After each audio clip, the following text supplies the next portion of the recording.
Ana Paula practica conmigo y me hace el uso. Miren, compañeros, por favor, verifiquen ahí sus micrófonos que no estén encendidos. Gracias. Apareció, ¿no? Pero ahí mismo, ¿cómo se llama? Compañeros, por favor, algunos tienen sus micrófonos encendidos. Les voy a pedir que verifiquen.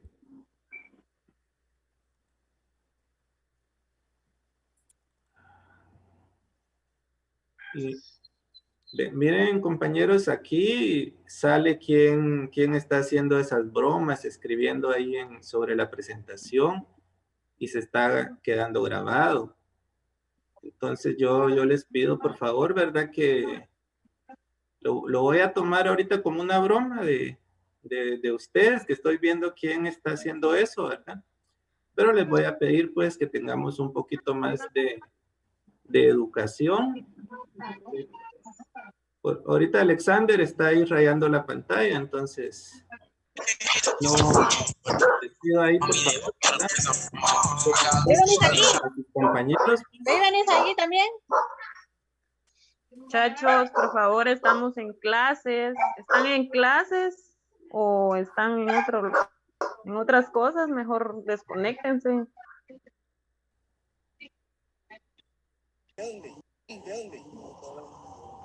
¡No! ¡Mentira, mentira!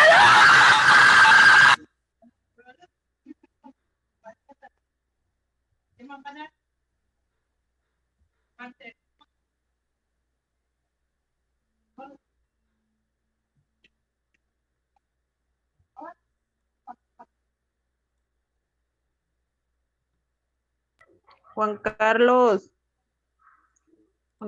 ¿estás en clase?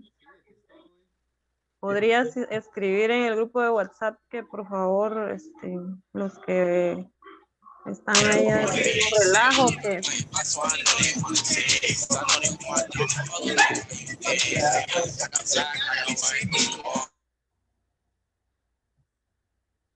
Solo permítanme.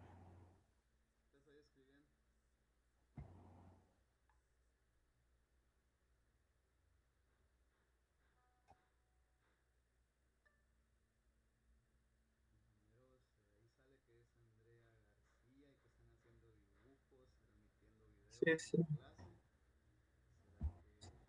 Sí, aparecían 3 Andreas y siguen apareciendo, vamos. Ya sacamos a 2 que estaban de más, pero...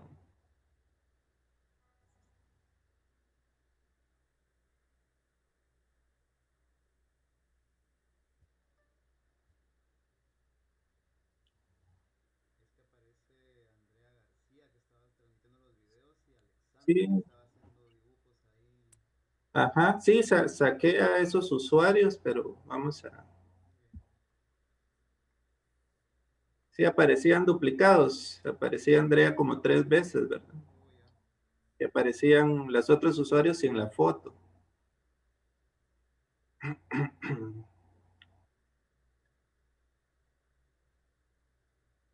Bien, vamos a continuar entonces, compañeros.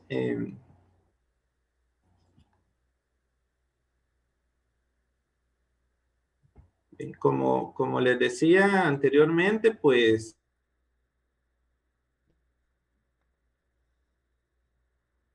matrimonio.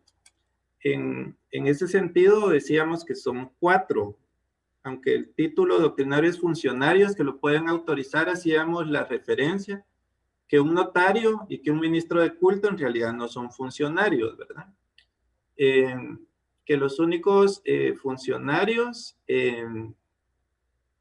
son el alcalde municipal y el concejal. La diferencia que hay, pues básicamente es entre el artículo 92 del Código Civil y el 49 de la Constitución, es que en el artículo 92 del Código Civil dice que puede hacerlo el alcalde o el concejal que haga sus veces, ¿verdad? O sea que está indicando que solo cuando el concejal sustituya al alcalde por ausencia temporal de este, es que estaría autorizado, ¿verdad? Pero entonces no lo estaría haciendo en su calidad de concejal, sino que lo estaría haciendo en su calidad de alcalde en funciones, ¿verdad? Eso es lo que nos menciona el 92 del Código Civil. Pero si leemos el artículo 49 de la Constitución, ya indica que es el alcalde y que también es el concejal, ¿verdad? Independientemente que esté sustituyendo o no al alcalde, o sea que lo pueden hacer ambos, ¿verdad? Es lo que indica el artículo 49 de la Constitución. El concejal, por el hecho de ser concejal, puede autorizar los matrimonios, independientemente esté sustituyendo o no por ausencia temporal al alcalde municipal, que como les decía, pues la Constitución es posterior al Código Civil y pues viene a superar esto, ¿verdad? Entonces ya no es el alcalde o el concejal que haga las veces de alcalde, sino que es el alcalde, el concejal, el notario y los ministros de culto que tengan esa facultad. Y quien da esa facultad, como vimos, es el Ministerio de Gobernación, y ahí pues se les compartió un acuerdo gubernativo donde se establece básicamente el procedimiento administrativo que debe seguir un ministro de culto para ser autorizado para poder celebrar matrimonios. Disculpe que le interrumpa. ¿Sí, digan? Como ustedes eran administradores, estoy revisando un poquito los que estamos presentes. Hay un usuario que se puso Rosa Melano. Yo creo que por ahí van los juegos. ¿A ver, lo puede expulsar? Sí, claro.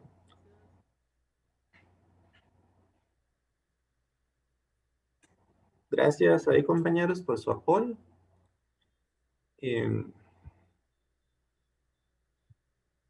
Bien, vamos a ver ahora, si se ubican en el artículo 92, pues ahí iniciamos con, permítanme, voy a compartir otra presentación. Ahí iniciamos con el funcionario que puede autorizar el matrimonio. Y pues son los 4 que mencionábamos. Y en ese artículo 92 en adelante está todo lo relativo a la celebración del matrimonio, desde el artículo 92 hasta el artículo 107. Vamos a ver aquí algunos aspectos muy puntuales, ¿verdad? Ya que pues este es un tema que en su momento es más materia de estudio en derecho notarial, pero aquí vamos a hacer un poquito de relación a la celebración del matrimonio para comprender algunos de esos artículos. Ya vimos que ellos pueden celebrarlos. Ahora los artículos del 93 al 107, pues vendrían a ser como que algunos artículos que regulan, permítanme, es que hay algunos compañeros con el micrófono encendido. Les voy a pedir que verifiquen eso para...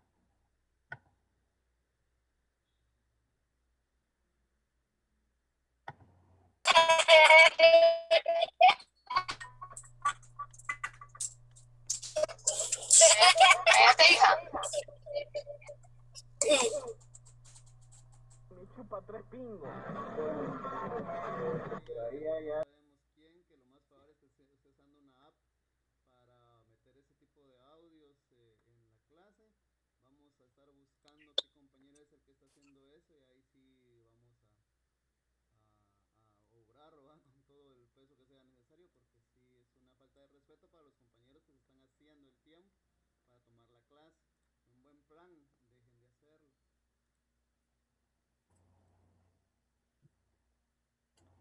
Bien, vamos a continuar ahí, compañeros. Creo que ahí estaríamos. Bien, lo que les voy a proyectar ahorita en pantalla, pues es básicamente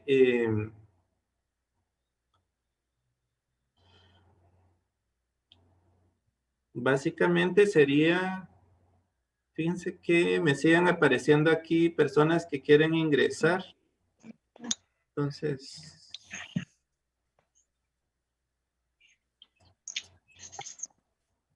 Y ahí es el fin. Sé que se bien, pensé que se bien.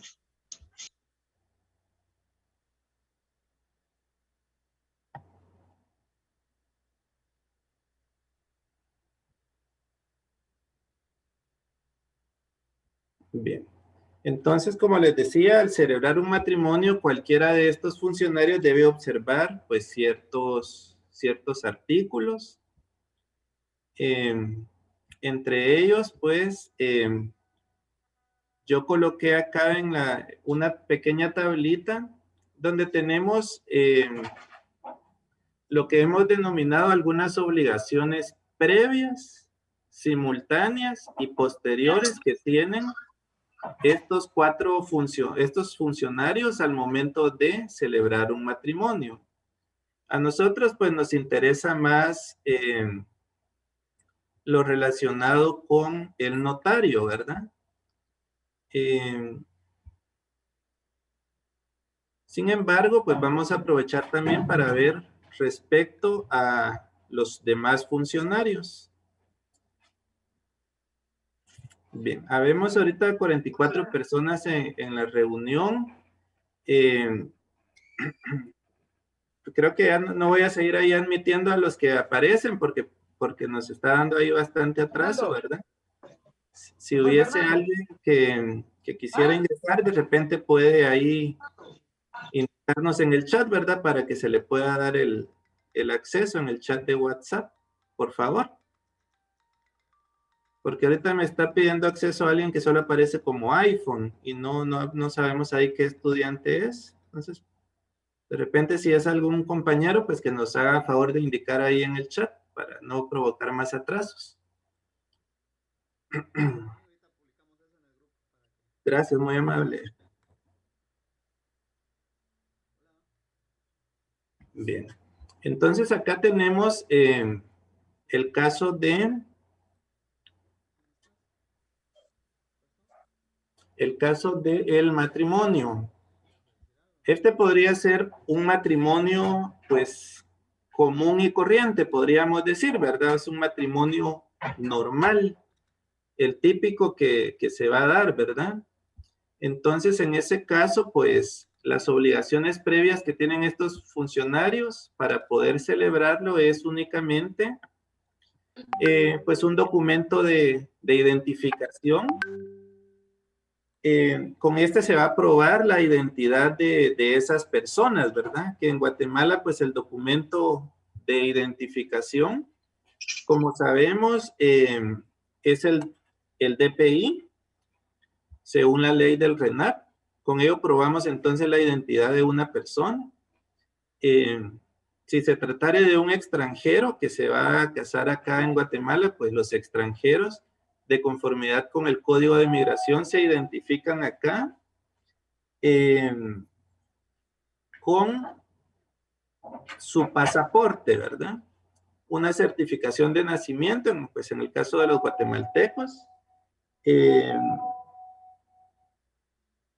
sería un certificado de nacimiento. Con eso pues está probando, podríamos decir, su estado civil, ¿verdad? Ya que pues ahí se prueba su nombre, ahí se prueba su edad, incluso ahí hay observaciones de cualquier modificación a su estado civil, ¿verdad? Entonces, también por ahí tenemos un requisito que está en el artículo 97 del Código Civil.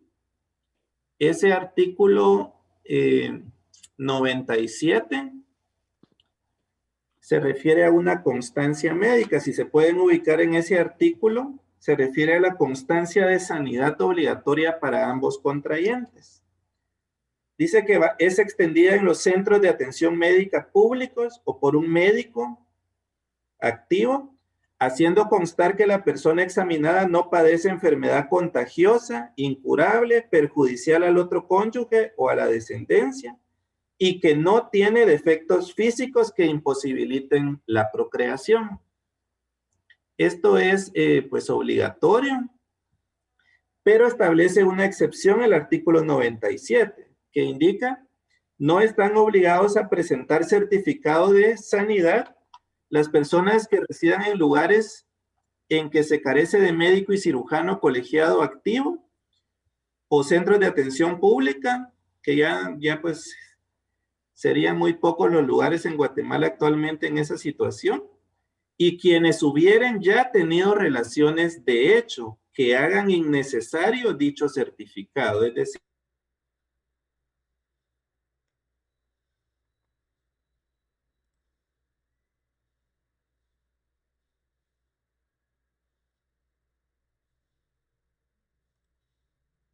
No sé si es mi internet, Ligue y compañeros, pero no les escucho. diga. Perdón.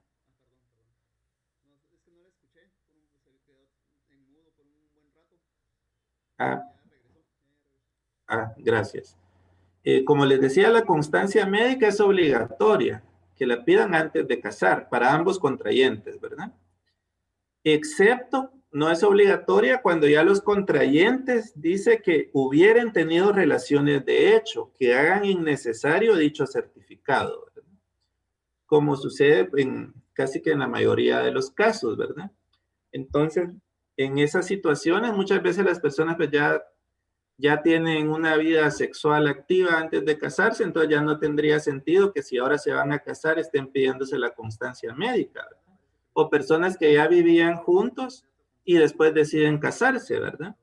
En esos casos, pues ya no es necesaria, según la ley, la constancia médica, a que hace referencia el artículo 97. Que esas serían las obligaciones previas. Como vemos, casi son muy pocos y sencillos los requisitos para poder contraer matrimonio. Las obligaciones simultáneas se refiere a lo que se va a hacer al momento de celebrarse el matrimonio. El artículo 93 del Código Civil establece las formalidades que debe llevar las actas en que se haga constar ese matrimonio.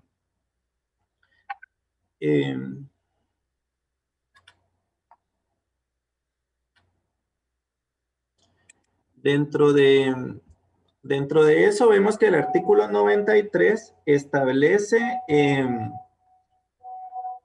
una serie de requisitos que debe llevar el acta. Si se dan cuenta, en el artículo 93 por ahí van a encontrar ustedes que dice que hará constar en acta.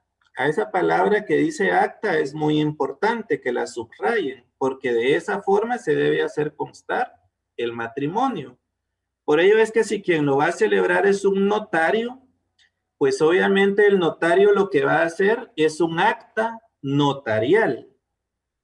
Entonces, en cuanto a las actas notariales, debemos tomar en cuenta que en el Código de Notariado, que es una ley que ustedes van a estudiar posteriormente cuando lleven sus cursos de Derecho Notarial, se regulan los requisitos generales que debe cumplir toda acta notarial. Pero fíjense que hay algunas actas notariales que además de los requisitos generales que establece el Código de Notariado, otras leyes establecen algunos requisitos especiales. ¿Sí, diga? Perdone.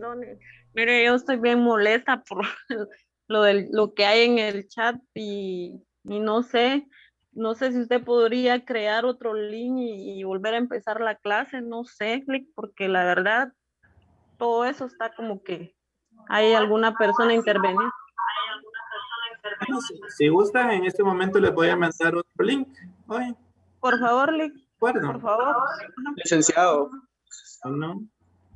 disculpe, sería mejor que solo sacara a la persona que está mandando esos mensajes al chat, ya que si hace otro nuevo link, probablemente el que se lo mandó es uno de los mismos estudiantes, entonces sería mejor que solo sacara a esa persona, licenciado. Es que, fíjate que siguen entrando. Sí, yo ya saqué a varios, pero ahorita no, vamos a ver. lo que pasa es que aparecen con distintos nombres. A mí ya me han enviado capturas y sale el mismo mensaje, pero con otros nombres. Uno es Emanuel, otro Juan Tec y otro Leslie. Entonces, mejor cierre la sesión y nos manda otro link.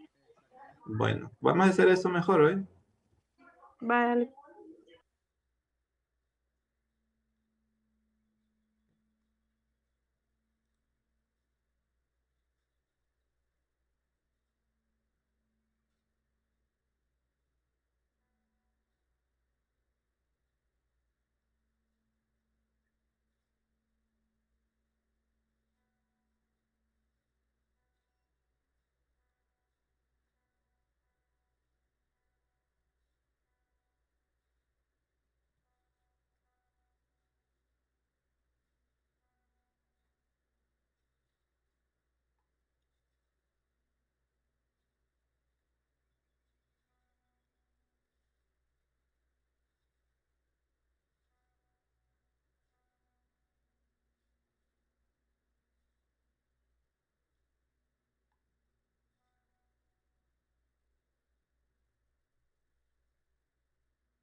Bien, vamos a continuar, compañeros. Como decíamos, hay 4 funcionarios autorizados para celebrar un matrimonio.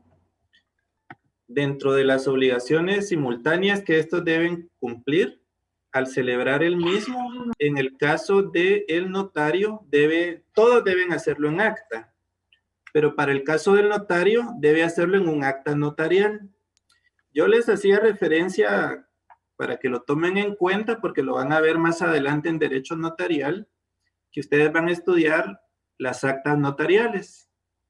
Y en el Código de Notariado van a estudiar un artículo donde están los requisitos de un acta notarial, pero esos son requisitos generales que debe cumplir toda acta notarial. Pero yo les decía que hay algunas actas notariales, unas cuantas, que además de cumplir los requisitos generales que establece el Código de Notariado, deben cumplir con algunos requisitos especiales que hay en algunas otras leyes. Y un ejemplo de ellos son el acta notarial de matrimonio, que debe cumplir los requisitos especiales que hay en el artículo 93 del Código Civil. Ahí, por ejemplo, nos pide varios requisitos. Entre ellos, por mencionar uno, pide como requisito que en el acta se consigne la vecindad de los contrayentes. Ninguna otra acta notarial en Guatemala debe cumplir ese requisito. Esta es la única que lleva el requisito de la vecindad, por ejemplo, y los demás requisitos que menciona allí el artículo 93. Si es un alcalde o un concejal, ellos lo van a hacer en un acta, pero en un acta administrativa, como las actas que se hacen dentro de la municipalidad, cumpliendo también los requisitos del artículo 93. Y si es un ministro de culto, él también va a hacer un acta, pero lo va a hacer dentro de un libro de matrimonios que está autorizado por el Ministerio de Gobernación, cumpliendo todos los requisitos del artículo 93 del Código Civil, que son requisitos pues especiales que deben cumplir estas actas. Posteriormente de celebrado el matrimonio, ahorita vamos a ver algunas otras formalidades en la celebración.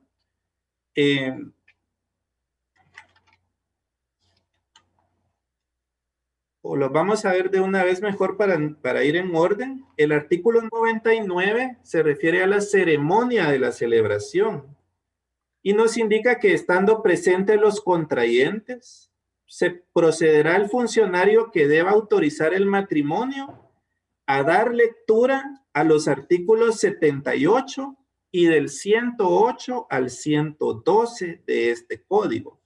Si se recuerdan, el artículo 78 se refiere a la definición legal de matrimonio, donde pueden encontrarse, recuerdan, ahí aparte de haber una definición legal, también tenemos cuáles son los fines del matrimonio y también tenemos el fundamento de cuál es la teoría o de la naturaleza jurídica, la teoría sobre la naturaleza jurídica del matrimonio que se sigue en Guatemala, que es una institución social. Ahí en ese artículo 78 hay 3 respuestas a 3 preguntas muy importantes sobre el matrimonio, ¿verdad? ¿Qué es el matrimonio? ¿Cuáles son los fines del matrimonio? ¿Y cuál es la teoría sobre la naturaleza jurídica del matrimonio que se sigue en Guatemala, ¿verdad? Entonces, muy importante ese artículo 78 y es obligatorio que estos funcionarios lo lean cuando están celebrando un matrimonio. También es requisito legal que se lea y que se haga constar en el acta que se leyó del artículo 108 al 112 del Código Civil. Si se ubican en esos artículos, se refiere a los deberes y derechos que nacen del matrimonio. Vamos a hablar así un poquito rápido de cada uno de ellos. En el artículo 108 se refiere al caso del apellido de la mujer casada. Lo que nos indica es que la mujer, al contraer matrimonio, sí gusta, porque es un derecho, es una facultad para esta y no una obligación, puede añadir a su apellido, a su nombre, el primer apellido de su esposo, ¿verdad? Es decir, si ella se llamaba María de los Ángeles Pérez Gálvez y se casó con Luis Pedro García Juárez, ¿verdad? Ahora ella puede agregar a su nombre de García, ¿verdad? O sea, agregar la palabra de y el primer apellido de su ahora cónyuge. Lo que debemos tomar en cuenta es que eso no es una obligación, ¿no? Sino que, tal como lo indica el artículo 108, indica que tiene el derecho, dice, ¿verdad? O sea, si quiere lo agrega y si no quiere, no lo agrega. No es obligatorio. Puede seguir usando su nombre de pila y sus apellidos como siempre lo había hecho. O tiene la opción, la facultad de agregar de García, que sería el llamado comúnmente apellido de casada, ¿verdad?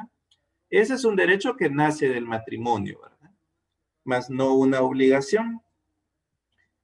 El artículo 109, que se refiere a la representación conyugal, basado en la igualdad, dice que corresponde a ambos cónyuges, que ambos tienen la misma autoridad y las mismas consideraciones en el hogar. De común acuerdo tienen que decidir dónde van a vivir y van a decidir también todo lo relativo a la educación, establecimiento de los hijos y a la economía familiar. basado en un principio de igualdad de derechos de ambos cónyuges, ¿verdad?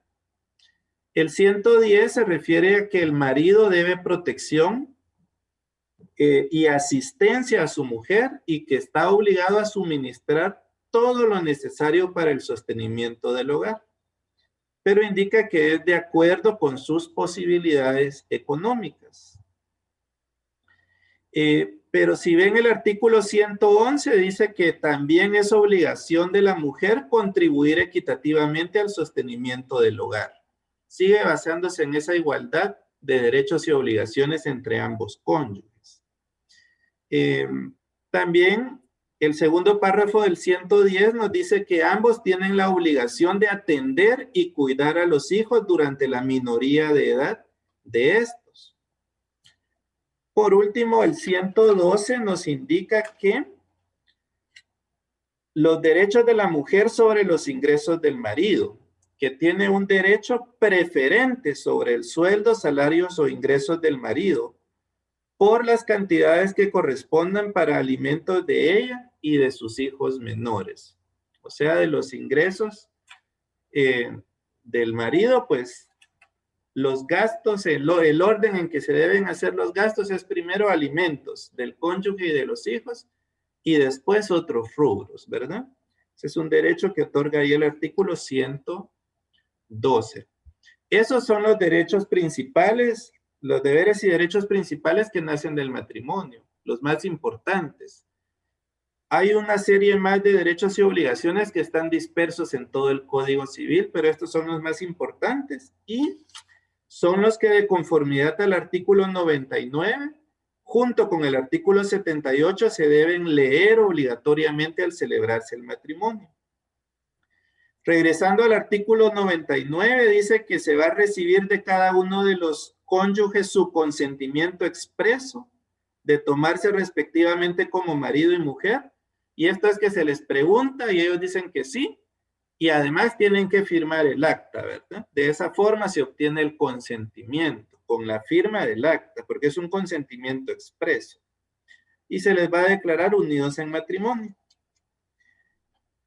El segundo párrafo del artículo 99 dice que el acta debe ser aceptada y firmada por los cónyuges y los testigos si los hubiere, además del funcionario autorizante, refiriéndose a cualquiera de los 4 funcionarios a que hacíamos referencia.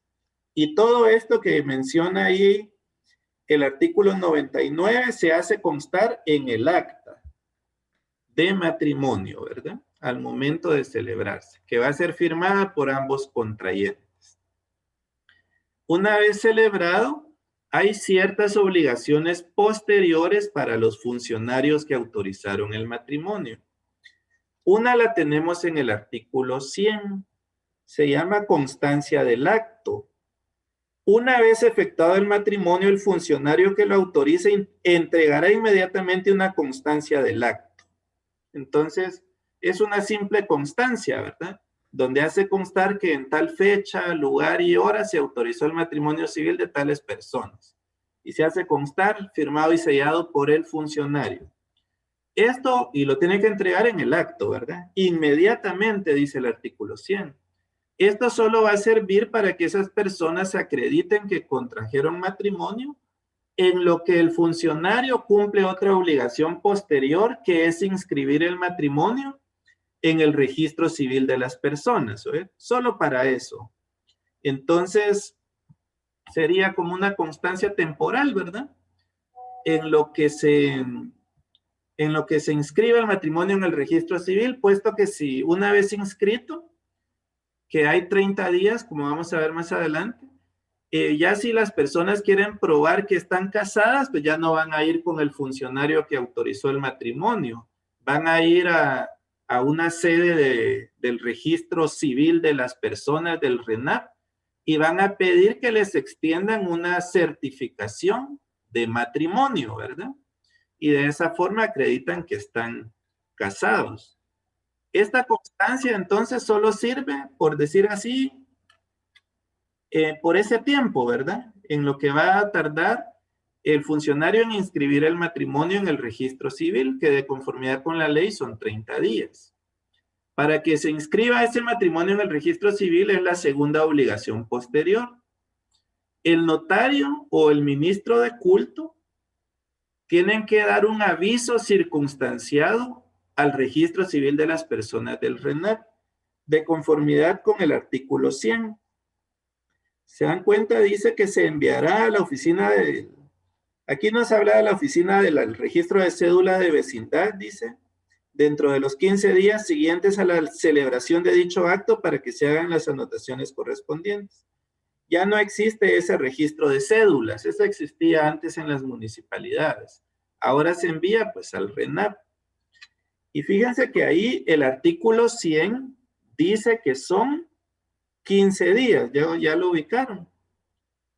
Pero hay una ley posterior, aquí la tienen anotada en la parte de abajo, que es la ley del Registro Nacional de las Personas, que en el artículo 84 establece que son 30 días para inscribir cualquier acto en el registro civil de las personas, incluidos los matrimonios. Entonces, tenemos dos artículos, ¿verdad? El Código Civil en el artículo 100 dice que son 15 días. La ley de RENAP en el artículo 84 dice que son 30. ¿Cuál aplicamos? En este caso, para resolver ese conflicto entre esas dos leyes,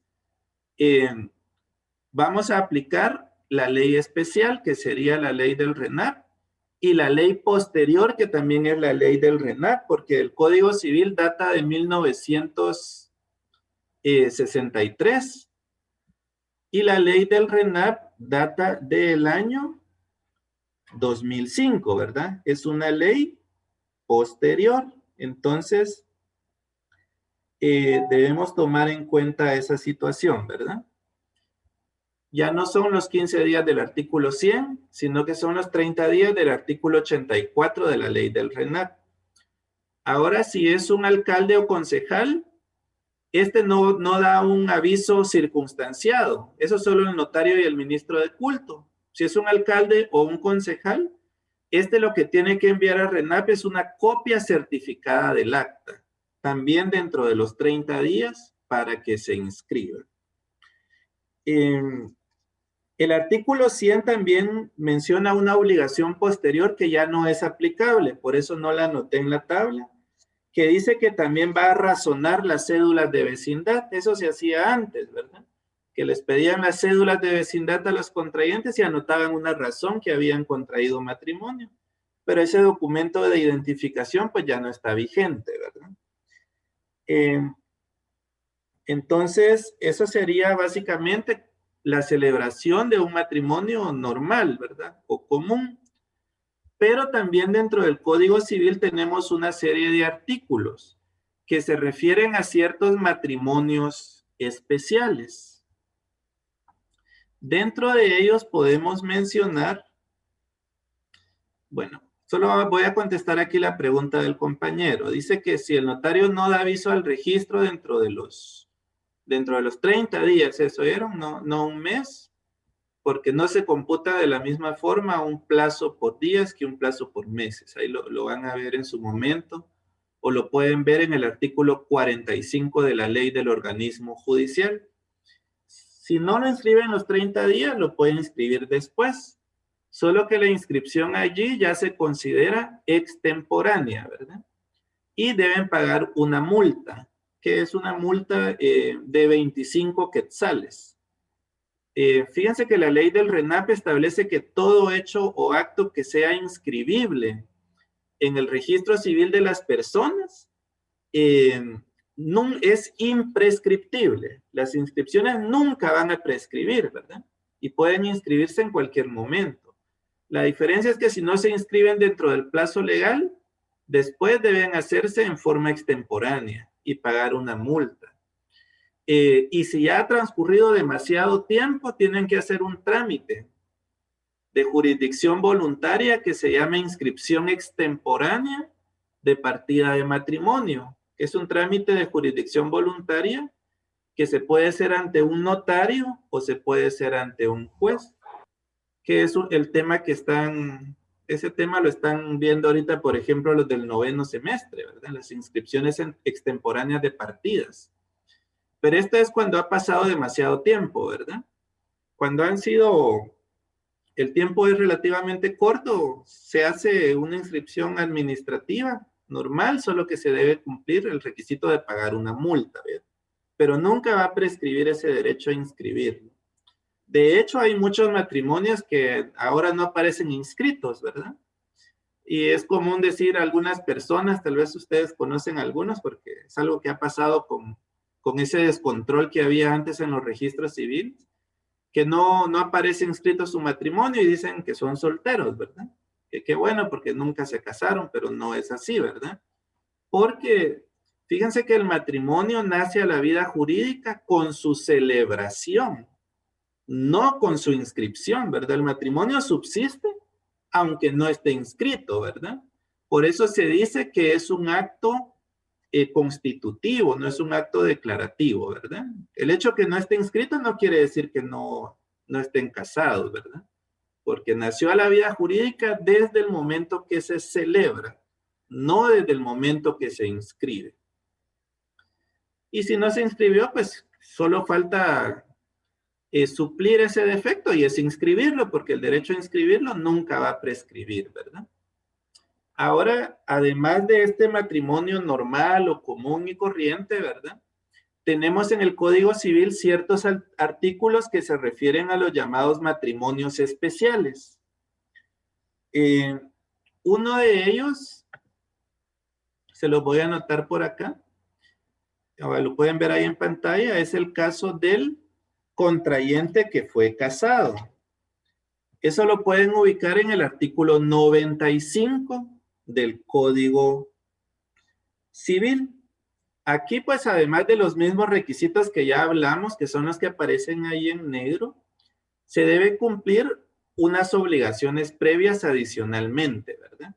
Porque uno de los contrayentes ya fue casado antes. Entonces, es necesario cumplir un requisito o los requisitos del artículo 95. Primero tiene que presentarle al notario, además de los otros que ya mencionamos, dice el artículo 95, el documento legal que acredite la disolución o insubsistencia del matrimonio anterior. Una disolución puede ser porque se divorció, ¿verdad? Entonces, lo que tendría que presentar es la certificación de la inscripción del divorcio en el registro civil de las personas, ¿verdad? También nos indica que si hubiese tenido hijos, tiene que presentar la garantía de la obligación que tiene de darle alimentos. Las garantías, acá como van a ver en sus otros cursos de derecho civil, puede ser una fianza, puede ser una hipoteca, puede ser una prenda, que son normalmente las formas en que se garantizan las obligaciones, ¿verdad? Y dice que si los hijos menores que tiene a su cargo esta persona tienen bienes que deban ser administrados por él, tiene que presentar un inventario de cuáles son los bienes que tienen sus hijos menores, ¿verdad? Entonces son los requisitos. Si no tuviera hijos, por ejemplo, o tiene hijos y los hijos no tienen bienes, entonces se van reduciendo los requisitos, ¿verdad? Pero sí tiene que acreditar fehacientemente que si estuvo casado, que ya no lo está, ¿verdad?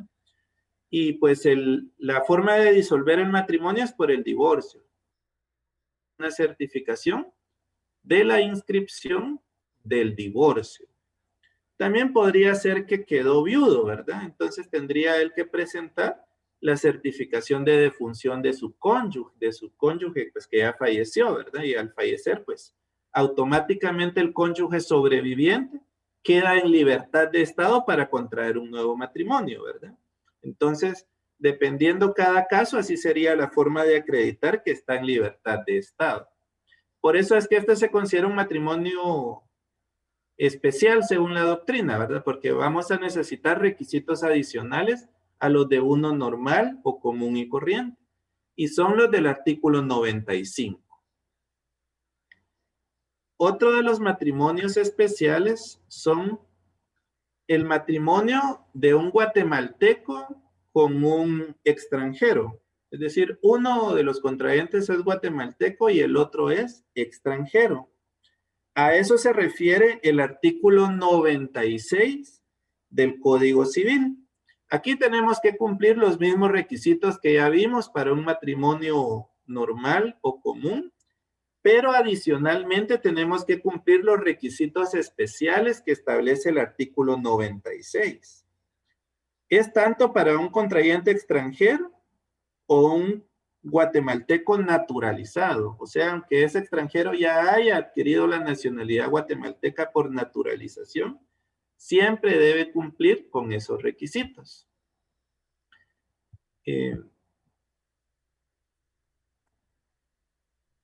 Permítanme, les voy a compartir un link para que puedan ir registrando su asistencia, compañeros. En lo que seguimos avanzando.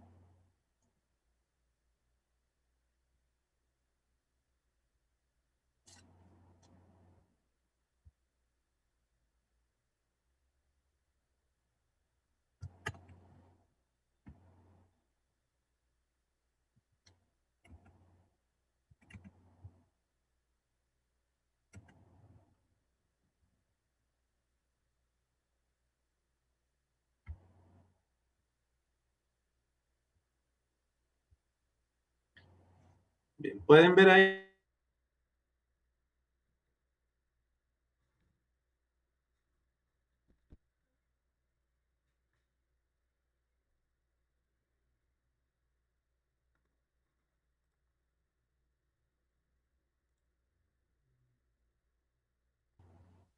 Entonces, dentro de los requisitos especiales, el artículo 96 establece, primero, que debe acreditar fehacientemente su identidad. Eso es con el documento de identificación respectivo. Si es extranjero, tiene que presentar su pasaporte, ¿verdad?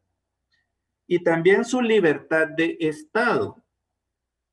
O sea, la libertad de estado significa que es una persona que esté soltero. Entonces, fíjense que en esos casos, yo, por ejemplo, hace algunos años que estaba ejerciendo el notariado, porque ahorita no puedo, entonces yo autoricé un matrimonio de un guatemalteco con una hondureña. Entonces, para acreditar la libertad de estado se les pidió una certificación del registro civil de allá de Honduras, donde indicara que esa persona es soltera. Aquí las que extiende RENAP se llaman constancias de soltería, ¿verdad? Entonces se les pidió, ¿verdad? Pero como es un documento extranjero, para que surta efectos en Guatemala, tiene que venir con bases de ley, que son unas certificaciones que hacen constar que el documento es auténtico y que surta sus efectos acá, ¿verdad? Entonces, ese tipo de documentos tendrían que presentar para acreditar que son solteros, ¿verdad? Que no están casados en su país de origen, que tendrían que ser, pues, certificaciones emitidas por los registros civiles de sus países, pero que tienen que venir con los pases de ley o con la apostilla, la apostilla es un método simplificado de legalización de documentos públicos extranjeros, que lo que hace es acortar ese método tradicional que se usaba antes y ahora son menos legalizaciones, pero debe venir apostillado con los pases de ley para que surta efectos en Guatemala, ¿verdad? Entonces, por ejemplo, cuando yo lo autoricé, todavía en Guatemala no se podían usar las apostillas, vino con el sistema tradicional. Si fuera hoy en día, vendría con una apostilla, que es una certificación que se le adjunta, que hace constar que la firma del funcionario que trae es auténtica, ¿verdad? Entonces, esos documentos son necesarios, ¿verdad? De acuerdo al artículo 96. Y el más importante es que se deben publicar edictos en el diario oficial, que en Guatemala es el Diario de Centroamérica, y en otro de mayor circulación, que podría ser Prensa Libre, periódico, nuestro diario, por 15 días. O sea, tiene que ser por lo menos 15 días antes del matrimonio. donde se indica que cualquier persona que sepa de algún impedimento legal lo haga del conocimiento del funcionario que lo va a autorizar. Por eso, si es un notario, tiene que colocar la dirección de su oficina, ¿verdad? Para que ahí puedan llegar esas personas. Entonces, se publican los edictos y transcurren 15 días sin que ninguno se manifieste, ya se puede celebrar ese matrimonio, ¿verdad? Vemos, por eso es que es un matrimonio especial, cuando un contrayente es extranjero, porque debemos cumplir los requisitos adicionales del artículo 96. Un tercer matrimonio especial sería el matrimonio por poder. Lo tenemos en el artículo 85 del Código Civil. En el caso del matrimonio por poder, lo que indica el artículo 85, esto, si se recuerdan, es cuando una persona, pues, por alguna situación ya no va a poder comparecer a la celebración de su matrimonio y puede hacerse representar por otra persona. Eso se puede, pues, en la legislación guatemalteca, y lo único que se exige es que el contrayente que no va a poder comparecer personalmente a la celebración de su matrimonio extienda un poder o un mandato a la persona que lo va a representar. Los poderes o mandatos son escrituras públicas hechas ante un notario, donde se faculta a una persona para que lo pueda representar. Entonces aquí dice que el mandato debe ser especial. Lo que sucede es que hay varias clases de mandatos. Hay unos mandatos que son generales, que es para que una persona represente a otra en cualquier acto en que pueda tener interés. Hay otros que son judiciales, que es para que una persona represente a otra dentro de un juicio. Y hay otras que deben ser, que son especiales, y es para que una persona represente a otra, pero en un acto o en algunos actos determinados. Este tiene que ser especial, ¿verdad? Y dentro de ese propio poder especial se tiene que consignar quién es la persona con la que se va a contraer matrimonio. Y también debe declararse sobre todos los aspectos que menciona el artículo 93, que son los requisitos que debe llevar el acta de matrimonio, ¿verdad? Ese sería un requisito adicional de un matrimonio por poder. Por eso sería un matrimonio especial, ¿verdad? Vamos a, antes de pasar con lo siguiente, solo vamos a dar unas preguntas que tenemos en el chat. Nos dice si un extranjero contrae matrimonio acá en Guatemala con una guatemalteca y el notario que los casa no hace las publicaciones correspondientes. Bien. En principio, pues ahí el matrimonio sería válido, ¿verdad? Pero podría incurrir en algún tipo de responsabilidad el funcionario, ¿verdad? Que lo haya celebrado. Incluso podría ser incluso hasta algún tipo de responsabilidad de tipo penal, como vimos algunos artículos en la clase anterior, ¿verdad? Pero no sería, si se acuerdan, ya vimos también el artículo 145. No sería tampoco, no sería una causa de anulabilidad, ¿verdad? Por lo tanto, sí surtiría sus efectos. Sí tendría que surtir sus efectos. La responsabilidad sería para el funcionario que lo está celebrando, respecto a la pregunta que hacía ahí el compañero, por no cumplir con los requisitos, ¿verdad? De hecho, fíjense que el primer obstáculo que se toparían ahí estas personas es que cuando se cumple esta obligación posterior, imaginemos que fue un notario, que se tiene que dar un aviso circunstanciado al RENAP en 30 días, no lo va a poder inscribir, porque un requisito que hay en el reglamento de inscripciones del Registro Civil de las Personas, que es un acuerdo del directorio del RENAP, ahí establece todos los requisitos que se deben cumplir para las distintas inscripciones. Y si es de un matrimonio de de un guatemalteco con un extranjero, un requisito que pide es que se lleve la publicación del edicto al RENAP y una copia. Y si no presentamos eso en el RENAP, ni siquiera van a inscribir ese matrimonio, ¿verdad? Entonces ahí ya estaría el primer obstáculo, ¿verdad? Por eso es muy importante que se cumplan esas obligaciones previas. De hecho, por eso se llaman obligaciones previas, ¿verdad? Porque son previas a celebrar el matrimonio. Y en principio, si falta alguno de esos requisitos previos, ninguno de esos funcionarios está facultado para celebrar ese matrimonio, ¿verdad? Porque para eso son los requisitos previos, para establecer si es factible celebrar el matrimonio o no. Y si no se ha cumplido, en principio no se debe celebrar, ¿verdad? Otros matrimonios especiales, además de los 3 que ya mencioné, ¿verdad? Contrayente que fue casado, 1.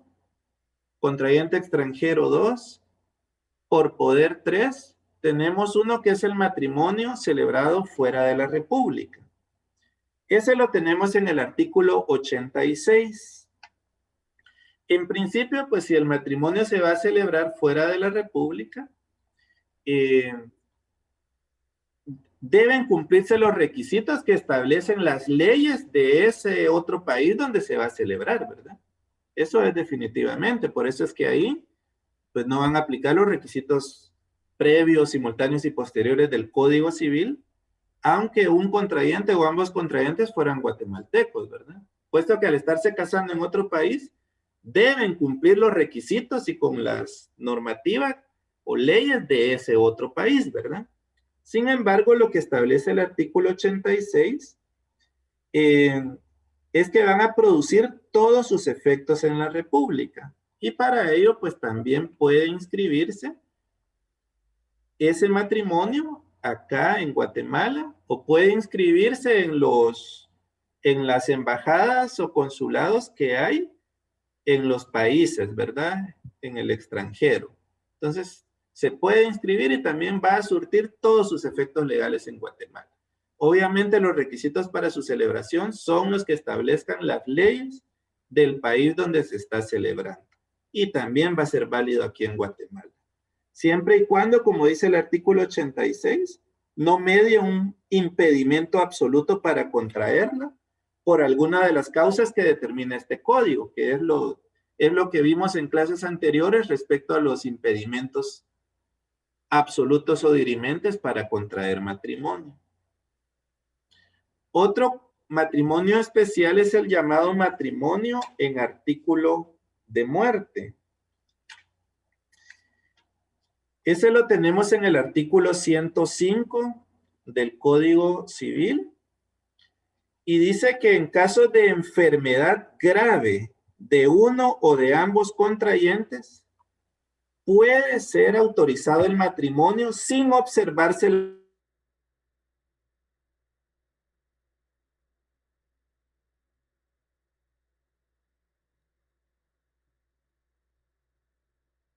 ¿verdad? Prescindiendo de algunos, ¿verdad? Porque si es una persona, imaginemos que está ya a punto de fallecer, ¿verdad? Entonces, ¿a qué hora van a ir a sacar un certificado de nacimiento al RENAP o cumplir otros requisitos, ¿verdad? Entonces se puede celebrar sin cumplir la totalidad de requisitos porque esa persona está padeciendo una enfermedad grave y pues está obviamente en riesgo grave de morir en cualquier momento. Siempre que no exista ningún impedimento que haga ilegal el acto, dice. Y obviamente que conste claramente el consentimiento de los contrayentes enfermos. Es decir, que estos puedan manifestarse libremente, ¿verdad? Y sin ninguna duda de que ellos desean antes de morir contraer matrimonio con determinada persona. No es, ese sería el requisito de conformidad con la ley, ¿verdad?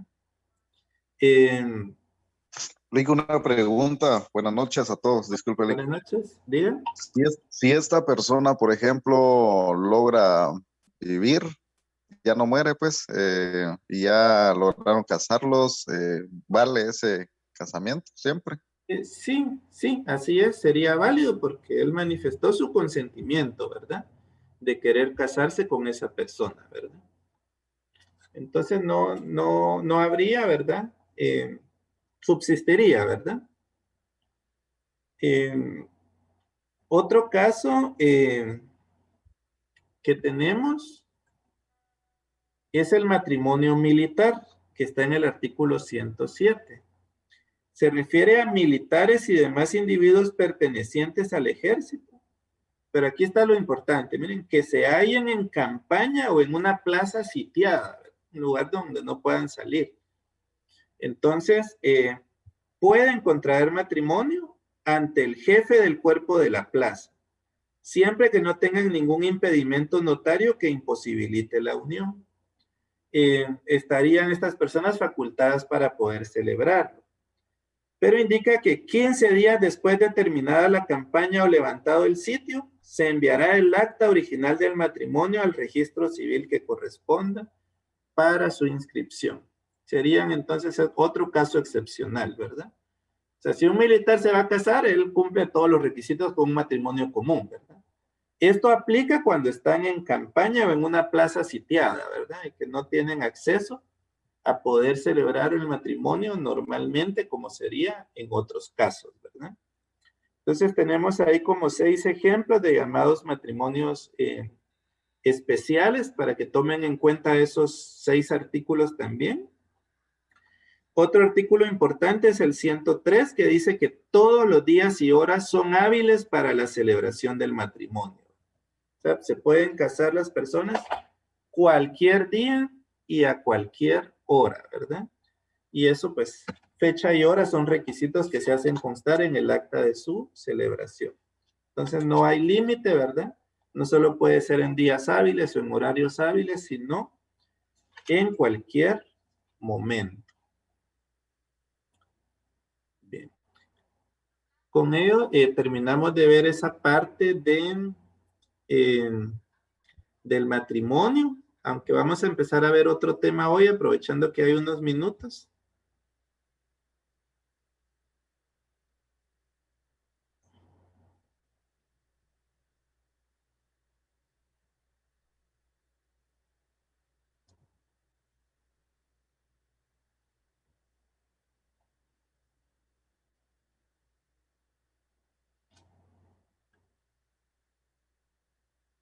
Voy a compartir otra presentación. Bien. Vamos a, por lo menos, a ver la introducción del siguiente tema, compañeros, aprovechando, siempre es relativo al matrimonio. Es el llamado tema de las capitulaciones matrimoniales. Estas inician de su artículo 116 en adelante. Acá tenemos un concepto de capitulaciones matrimoniales. Si ven, en el artículo 116 inicia el párrafo 5º, que se llama régimen económico del matrimonio. Y luego el primer artículo se refiere a capitulaciones matrimoniales. A veces estos términos suelen confundirse o suelen utilizarse como sinónimos. Pero algo muy importante que desde este momento es que ustedes tomen en cuenta que no es lo mismo, ¿verdad? No es igual el régimen económico del matrimonio a una capitulación, aunque sí tienen mucha relación. Por ejemplo, podríamos decir que régimen económico siempre va a haber o existir en todo matrimonio, ¿verdad? Se hayan otorgado o no se hayan otorgado capitulaciones matrimoniales. Y en algunos matrimonios, pues se pueden otorgar capitulaciones matrimoniales y en otros no. Pero siempre, se hayan otorgado capitulaciones o no, siempre va a haber un régimen económico. Ahorita vamos a ver ese tema de los regímenes económicos para terminar de comprender esta diferencia. Primero tenemos el concepto de capitulaciones matrimoniales. Este concepto es extraído del artículo 117. Dice que son los pactos que otorgan los contrayentes para establecer y regular el régimen económico del matrimonio. Desde que nos dice que es un pacto Un pacto es sinónimo de contrato. Un pacto es sinónimo de acuerdo, de convenio, que se lleva a cabo entre los contrayentes, ¿verdad? Y aquí lo que van a hacer es establecer, dice, cuál va a ser el régimen económico de su matrimonio. Hay 3 que son las que pueden ver en pantalla. Y a través de las capitulaciones matrimoniales, de ese contrato que se van a hacer entre ambos contrayentes, se va a elegir cuál de los 3 van a elegir para regular su matrimonio. Aparte de elegirlo o establecerlo, dice que lo van a regular, ya que aquí pues se pueden establecer una serie de regulaciones de ese régimen económico, estableciendo pues básicamente cómo va a funcionar ese régimen económico dentro del matrimonio. Lo que se está previendo aquí es que si en el futuro pues llegara a haber un divorcio y se tenga que liquidar el patrimonio conyugal, pues todo eso ellos ya lo pactaron desde antes de casarse o desde el momento de casarse y ya no va a haber ningún conflicto, ¿verdad? Ya no se van a estar peleando porque ya todo quedó pactado desde antes, ¿verdad? Nos estamos previniendo problemas en el futuro, ¿verdad? Al poder otorgar capitulaciones matrimoniales, que sirven no solo para elegir cuál es mi régimen económico, sino para regularlo, ¿verdad? Establecer todos nuestros derechos y obligaciones que se van a derivar del mismo. De conformidad con el artículo 116, hay 2 momentos o 2 oportunidades en los que los contrayentes pueden establecer las capitulaciones matrimoniales. Una de ellas nos dice el artículo 116 que puede ser antes o en el acto de la celebración del matrimonio. Ahí lo dice claramente el artículo 116. Son 2 oportunidades para otorgarlas. Antes de celebrar el matrimonio o en el momento de celebrar. Significa que si es antes de celebrar el matrimonio, tienen que hacerlo en escritura pública. Tienen que ir ante un notario y ahí les van a hacer una escritura pública de capitulaciones matrimoniales. Si es antes del matrimonio. Pero si es en el momento del matrimonio, no va a estar ahí un notario haciendo la escritura, ¿verdad? Y poniéndose de acuerdo, no, ¿verdad? Si es en el momento de la celebración, lo van a hacer en la propia acta notarial de matrimonio. Solo que en este caso, si es en el acto, lo ideal sería que quien esté celebrando ese matrimonio sea un notario, ¿verdad? Aunque pudieran hacerlo también ante los otros funcionarios, ¿verdad? Que sería en el acta de matrimonio, ¿verdad? Donde se establecería. Normalmente quienes lo hacen optan por hacerlo antes, ¿verdad? Y pues ya en el acto, pues dedicarse solo a la celebración del matrimonio, ¿verdad? Y solo hacer referencia a que respecto a capitulaciones matrimoniales ya se otorgaron previamente, ¿verdad? Y nada más. Entonces esos son los 2 momentos para hacerlo. Prácticamente todas las personas que se casan de conformidad al artículo 118 están obligados a otorgar capitulaciones matrimoniales. Si ustedes leen el artículo 18, toda persona está comprendida ahí, porque dice, cuando alguno de los contrayentes tenga bienes cuyo valor llegue a 2,000 quetzales. La mayoría de personas, ¿verdad?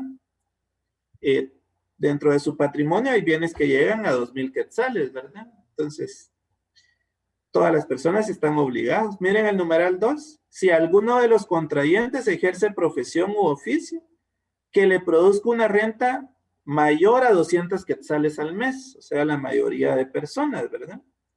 Y ahí nos menciona los otros casos, pero solo con los 2 que leímos vimos que básicamente todos estamos obligados a otorgar estas capitulaciones matrimoniales. Lo que sucede es que muchas veces las personas no lo hacen. Y si no lo hacen, pues ya vieron que no es un requisito previo para celebrar el matrimonio. Si no lo hacen, pues ya la ley, hay un artículo por ahí que vamos a ver, que dice que si las personas pues no lo establecieron, la ley de una vez le va a asignar un régimen económico a ese matrimonio, ¿verdad? Y ese es el que va a regir su matrimonio a partir de su celebración, ¿verdad? Es decir, por eso, si no lo hacemos a través de capitulaciones matrimoniales, la ley ya establece, ¿verdad?, cuál va a ser nuestro régimen a falta de. Pero nos da esa opción e incluso nos establece esa obligación de otorgar esas capitulaciones matrimoniales. Pero si no lo hacemos, el matrimonio se puede celebrar sin ningún inconveniente y se va a aplicar el régimen económico que la ley establezca, a falta de capitulaciones matrimoniales. Ahorita, pues, que veamos el otro tema de los regímenes económicos del matrimonio, vamos a terminar de comprender mejor lo que son las capitulaciones matrimoniales. Pero por hoy vamos a quedar ahí, compañeros. Ya que ahorita, pues, a las 7 voy a dar clases a otro grupo de compañeros del quinto semestre. Entonces ya sería en la próxima sesión que vamos a terminar de ver este tema del régimen económico. Lo que les recomendaría es que pudieran leer del artículo 116 al 143, donde está este tema. Lo voy a anotar aquí en el chat. 116 al 143, que es el régimen económico del matrimonio. Los 3 primeros artículos son de los que estuvimos hablando ahorita como introducción. Y en la otra clase, pues, vamos a terminar de ver ese tema. Por hoy, pues, tenemos ahí unos 10 minutos por si alguien tuviera alguna otra pregunta, compañeros, podrían hacerlo, o alguna otra intervención que quisieran. Lick, disculpe, ¿va a subir las diapositivas? Así es, compañeros, yo lo voy a... Fíjense que lo que quiero es que estén terminando, la verdad, para subir de una vez una sola presentación que tenga todos los temas de la familia. Por eso es que no lo he hecho, ¿verdad? Para no estarles subiendo una serie de presentaciones, ¿verdad? Sino que les voy a subir una sola, ¿ven? Entonces yo considero que ya en unos 2, 3 días yo ya les subo la presentación ya completa y esa sería la única que vamos a ver para el segundo parcial y para el examen final, ¿oye? Ok, gracias. Bien. Si no hubieran otras dudas o intervenciones, si ya se anotaron en el chat, vamos a quedar ahí, compañeros, por el día de hoy. Yo les deseo una buena noche y pues gracias ahí por su colaboración. Gracias, Lick. Feliz noche. Gracias, Lick. Feliz tarde, noche, Lick.